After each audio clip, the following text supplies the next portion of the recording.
یخې سوینس قدرمنه لیدونکي اورېدونکي ښه راغلاست ته وایم بیا یې تاسو په خدمت کې حاضر شوي قدرمنه شړشمګل ډېر به ښکلي ښکلي شعرونه تاسو ته ووایي خوند نه وخورئ چېرته څه یمه خوست وینس دې سره سابسکرایب کړئ چا ته شیر یې کړئ چې دغه ښکلي ښکلي شعرونه تاسو ته موږ وایي لنډۍ به وي شعرونه وي طنزیه ټوکې به وي ډرامې به وي تاسو یې انتظار نه وږدوي شړشمګل صاحب خبر شومه وایي چې نوی ماین شوی دی ډېره هڅه مې وکړه چې تو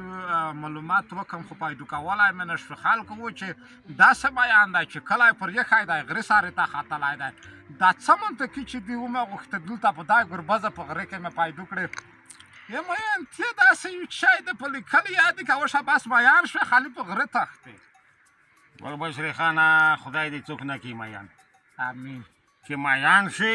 چې په هر شي نه میان شي اوس خپل هغه غوندې چې خوند په تو قسم کې چې یا یې زونی نه وخورې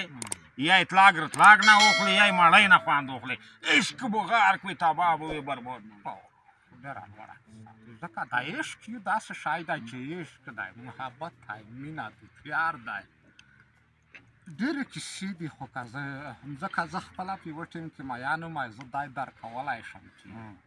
ځکه زه خپله په مړی میان یم مړی به داسې ترې کولم چې داسې موج کافریون یې د نوري خدای میان دی پته به یې ولګي هر څه چې شړشمګل اورېدی تو سره د سره وي د قدرمنو دوستونو نه یې تېرومه ځکه په د مینتې کې ډېرې سختۍ دي موږ بس نو د خوست وینس قدرمنو خواږو لیدونکو د ګلبشرې خان نه زیاته مننه کوم چې مو ته وخت راکړو چې د خپل زړه بړاس یې تاسو سره شریک کړم یوه خبره دغه ده چې زه چې دلته راغلی یم رښتیا چې دی مو په مینتو دی پوهېږي مینتو ډېر لوړ مقام ده خو چې په سمه طریقه یې ور راغوله دې مو وساتي زه میان یم راغلی یو شعر ده ای جانان سره په جنګ شوم ډېر رټم سره وشي کول ای جانان سره په جنګ شوم ډېر رټم سره وشي کول هېڅ طریقه یې نه وه وسکټم سره وشي کول زه چې ورتلم کلي ته په کلي کې سپی غوپولم زه چې ورتلم کلي ته په کلي کې سپی غوپولم نوره خو یې څه کوي چې موټر به نټم سره وشي کول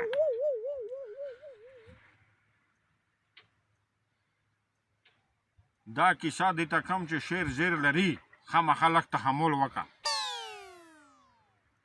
په کلي کې چې ګرځي کور ته پورته غمزون در پسې پسې وي په کلي کې چې ګرځي کور ته پورته غمزون در پسې پسې وي واسکټ خو پوزې پرېږده چې خولې پیزې تمیزي ډېر رټم بیا سره وشي کول د خلکو مخکې څه یلی نه شم زړه مې داسې کړکای وي لوړ ده د خلکو مخکې څه یلی نه شم زړه مې داسې کړکای وي لوړ ده د ولس ورته ته لوړم پټم سره وشي کول ارشاد شړشمګل اورېده ډېره سختي کېدو څه یې کوې نه را سړی چې لږ ډنګار شي په سرعت کې چې و بل ته په غېږ سره ورتېرېږي سړی چې لږ ډنګار شي په سرعت کې و بل ته په غېږ سره ورتېرېږي ډنګر خو پسې پرېږده غوټم سره وشي کول ارشاد شړشمګل اورېده ډېره سختي دنده تېره دی نه خپله زه چې اخل ته تو خو ورته وژړل زه خپله اخې مې ښه نه دی چې کله مې بوډا شوه دا کیسه دې ښه وکړه خو درد د باید نور وم بلا د نور وم باید چې ووایي چې په زړه کې ډېر نرا یم عاشق سړی چې وینم په زړو شم په زړه کې ډېر نرا یم عاشق سړی چې وینم په زړو شم داسې دې ته یم ګلبشرې خانه چې ډېر رټم سره وشي کول مننه کومه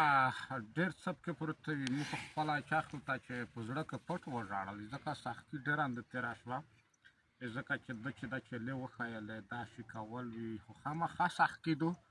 نه ته میان په چې شوې اول دا کیسه ورته وکړه میان خو دارې وه چې زه ډېر سخت شوقي یم د یوې غوڅکیو بس یو غوڅکار نه موټو په غوڅکي میان وم لاره ورکشه سره مو چې څه غوڅکای وکړه مینتې وکړه لرې ورکشه سره سخته یوې کړله کسان چې غږ ته مو وچولو زه بیا ورسره وړم سپوره بیا وړه لاره شه قدرمنه دوستانه چې وایي نقصی دا څه وایي چې په غوڅکي مه مسکره څه معنا ورکشه